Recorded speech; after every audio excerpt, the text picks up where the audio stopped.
So welcome to this latest Travel Weekly webcast. Today we're speaking about cruise, and we've got two representatives of one of the leading global cruise lines with us today. I'd like to introduce Harry Sommer, who is the President and CEO of NCL, and Eamonn Ferrin, who is the Vice President and Managing Director of UK and Ireland at NCL. So welcome, guys, and nice backgrounds. Thank you, Lee, for having us on today. Yeah, good. So, Harry, let's ask you first. I think it's the first opportunity, actually, that we've had to speak to you since you became president of the line, taking over from Andy Stewart, who's well known in these shores because he originated from Britain. Just give us a quick idea of what it's been like to sort of step into those shoes, particularly during a difficult period in the pandemic. Sure. So, Andy was an icon. He had been with NCL for decades and did such an extraordinary job, especially in these last few years in elevating the product as we've taken on these new beautiful ships and really working hard to expand our footprint internationally. My role immediately prior to this had been the president of international for all three of the NCLH brands, NCL, Oceania, and Regent. So the UK and other places around the world have a very, very, very special place in my heart as well. In terms of starting up, perhaps not the ideal time to start up as a brand president coming into a pandemic. I think my first official day on the job was January 2nd. And of course, we all know what happened in late February and early March. But, it's really given us an opportunity to step back, and sort of reimagine our product and the way we do things and do our best to come out on the other side of this stronger. So all in all, we have a good path forward.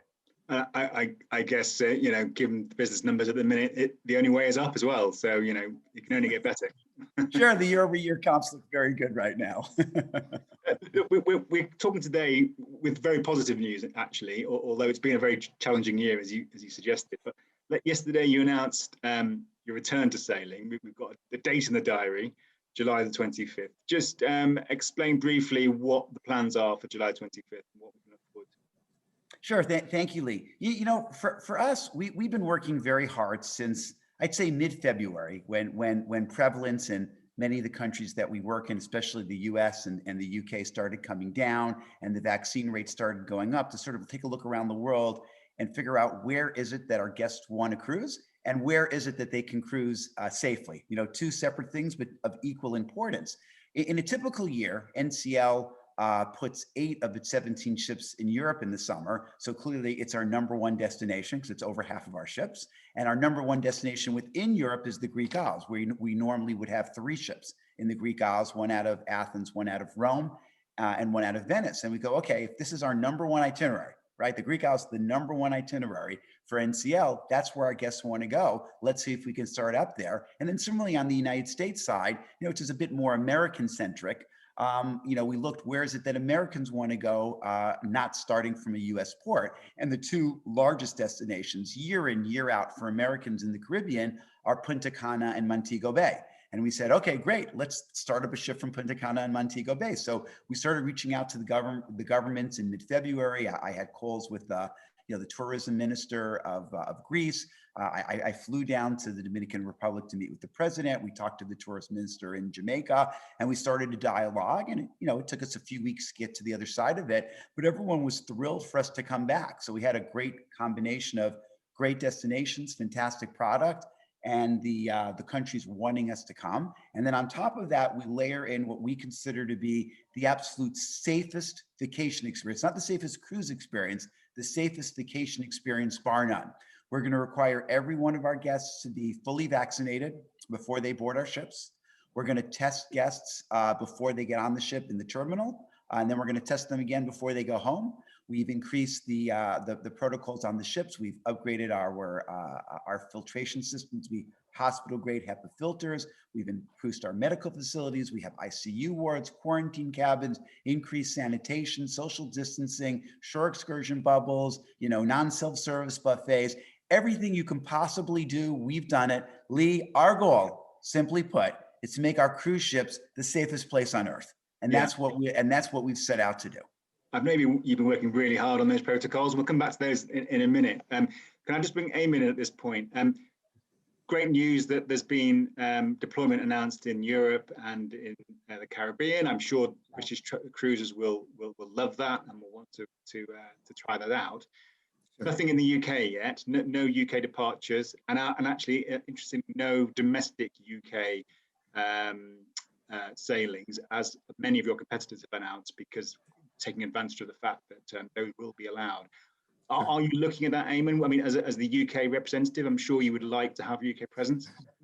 Well, you know, as Harry pointed out earlier, we look at this at a global level. So we obviously are a global company, a global brand, selling from over 70 countries worldwide. So when we look at things, we have a tendency to look at it on an international market level. And Harry referred to the fact that when we looked at our first return to sailings, we did consider, of course, the UK, but we felt that the better options in the near term were based on obviously Europe out of Greece and our 2 Caribbean itineraries, which we think are still very, very strong for British customers. I mean, obviously, we recognise what competitors have done in the UK, and we've watched and seen that. But I think personally, if it's a choice between getting on a plane and going somewhere like the Caribbean or Greece in the summer and sailing around the UK, we felt that the international option was a better option for us and for our customers. So that's why we positioned it accordingly. And we've seen really quite positive demand for anything that goes on sale in cruise, or actually in travel in general, but particularly in cruise. It's clearly pent up demand. Yeah, well, one of the things. Yeah.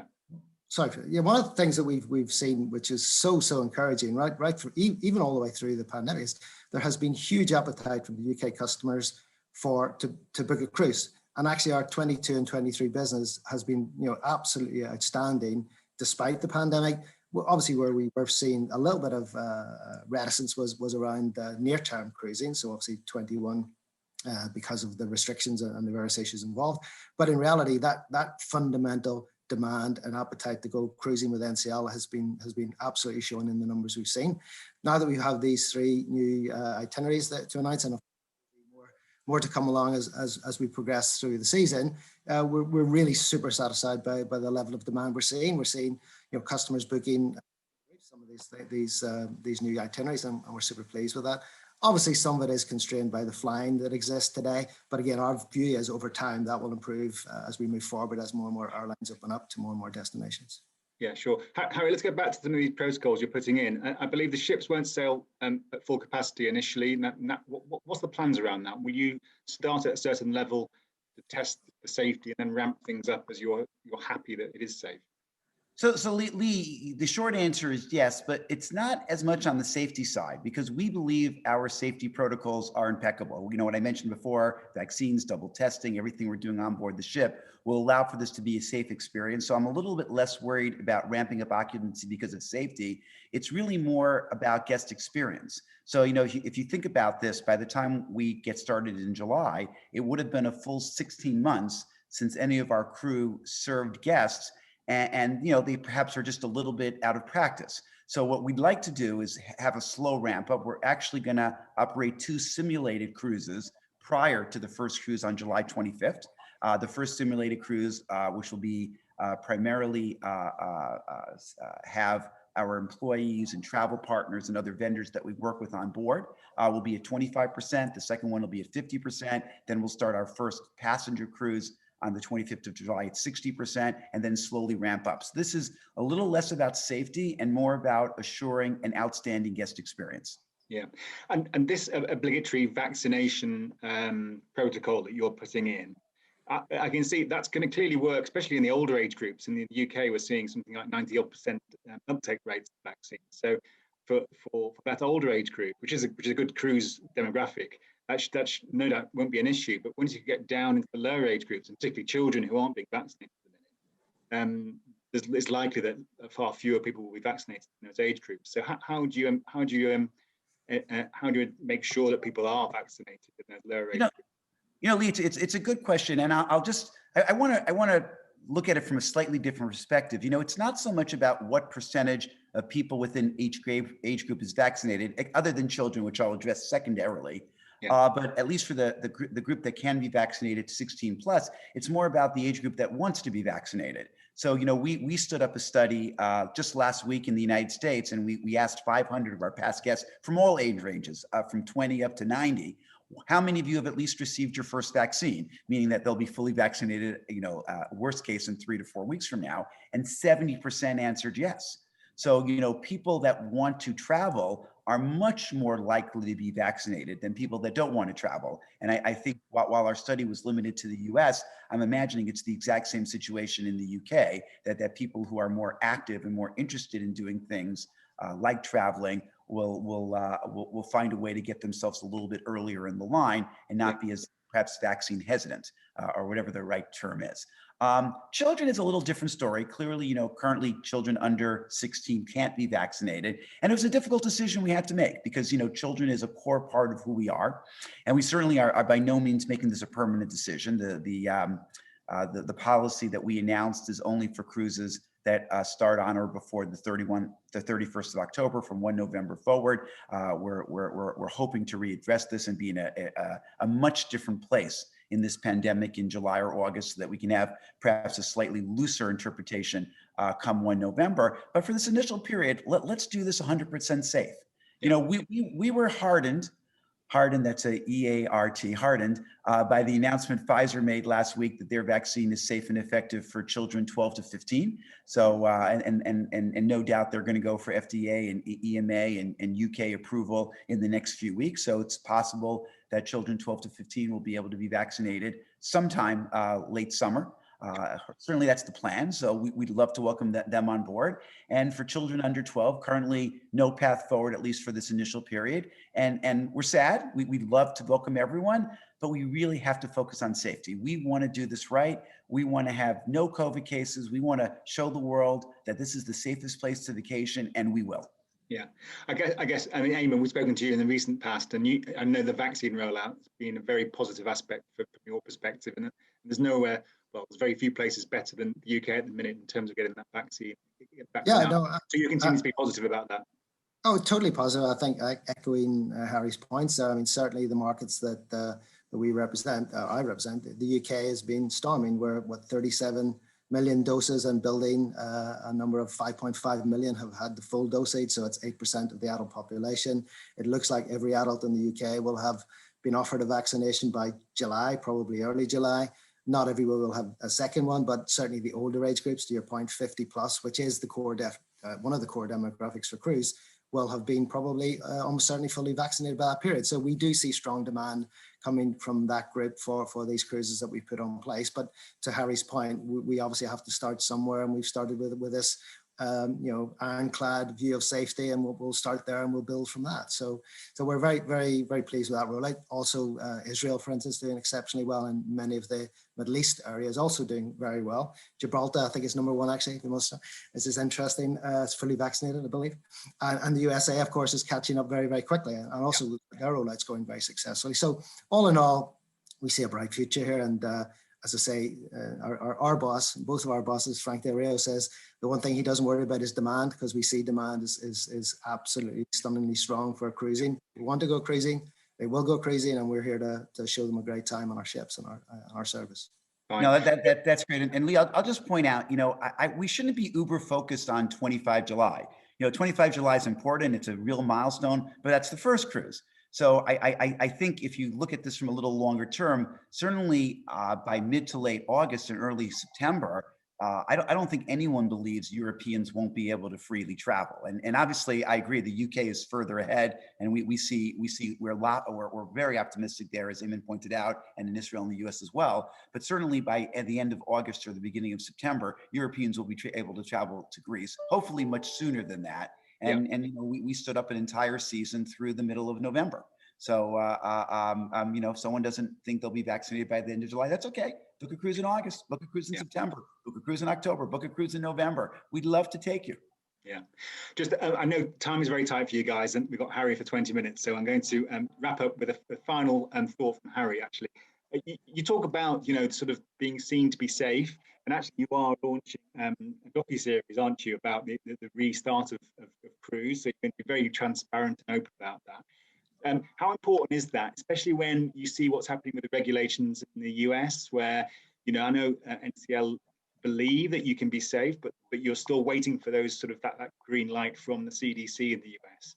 How important is cruise it's the perception put out there that cruise can be safe, because clearly cruise was very much in the spotlight during this pandemic for various reasons, which may be slightly unfair on the industry, but inevitable. Yeah, Lee, it's a great question, and it's sort of hard to give you a quick answer, but I'll try to do my best. Listen, there were issues back last February and March, and I won't deny it. Not at the NCL brand. We had a very good track record, but for some of the other players in the industry, it was unfortunate, but it's real. And I think that getting public confidence is very, very important. We can't just do safety. We have to explain safety. We have to get our future guests comfortable with the safety on board the ship. So I think things like this, talking to you and giving us the opportunity to talk through you to your listeners, is obviously very important. This Embark series that we're standing up, it's a documentary series. And it's not a flashy, it's not, we're not asking you to book a cruise. There's no 800 number, not toll-free number. You called something different there in the UK. This is just about what it is, behind the scenes look on what it takes to start up a cruise line, in this environment. So, we talked to